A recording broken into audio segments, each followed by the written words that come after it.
किए हेबे राज्य बीजेपी परवर्ती सभापति एबे चली बीजेपी सांगठनिक निर्वाचन प्रक्रिया बूथ स्तर में संगठन कर्मकर्ता नियुक्त पर मंडल जिला और पर राज्य सभापति नियुक्त हेबे। राज्य सभापति पई चर्चारे रही वर्तमान बीजेपी राज्य सभापति मनमोहन सामल एवं उपसभापति गोलक महापात्र नाम। साधारण निर्वाचन प्राय वर्षक पूर्व 2023 मार्च रे बीजेपी राज्य सभापति भाव दायित्व नहीं मनमोहन सामल। बीजेपी रे सभापति साधारणतः 3 वर्ष दायित्व तुलाई था, तेणु आहरी प्राय वर्षे मनमोहन का कार्यकाल थिबारु तांकु राज्य सभापति नियुक्त करिपारे केंद्रीय बीजेपी।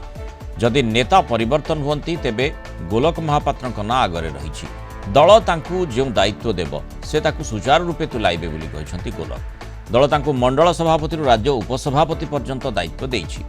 बीजेपी एक बड़ परिवार, एठी केंद्रीय नेतृत्व निष्पत्ति समस्त द्वारा ग्रहणीय बोली कहिसंती गोलक महापात्र।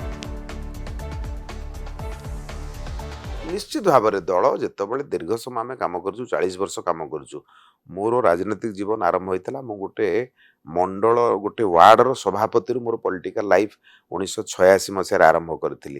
तापर दल विभिन्न समय विभिन्न पदवी केंद्र पर्यंत आमको पदवी देछि।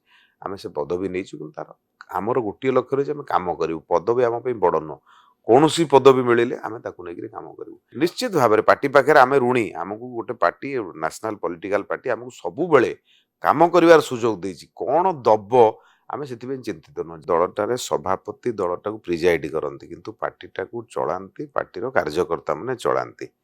तेणु ए जितेबाला से भली कौन विषय आसब से समय में चिंता करिपरिबा पार्टी कौन निर्णय करुच्ची, पार्टी कौन निष्पत्ति करुच्ची, आमे से समय ही से कथा उपर आलोचना करिपरिबा। बर्तमान तो से प्रकार कौन चर्चा आलोचना किसी आम साथ कहीं करना। तेणु आम गोटे से विषय भाविबा मु भावुची श्रृंखलित कार्यकर्ता हिसाब से तार से भावनार आवश्यकता बर्तमान नहीं। बर्तमान भावनार आवश्यकता हूँ राज्यर उपसभापति हिसाब से आमर जो दायित्व आमे तारी ऊपर ही केवल चर्चा करिपरिबा, आलोचना करिपरिबा। आमर जो पंचायत निर्वाचन हम आमे से सफल हबु एथिरे कोनोसी संदेह नहीं। आपण देखंतु वर्तमान ई सरकार वर्तमान जो 100 डेज रो कार्यकलाप थिला एवं वर्तमान 6 मास रो जो कार्यकलाप अछि आपण देखिबे।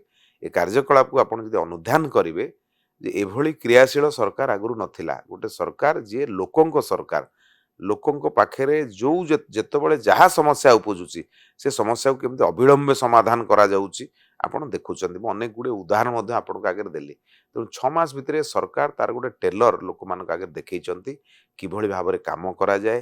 प्रत्येक दिन ए राज्यर मुख्यमंत्री आपण देखंतु 24 घंटा रु 18 घंटा पाखापाखि काम करुचंती।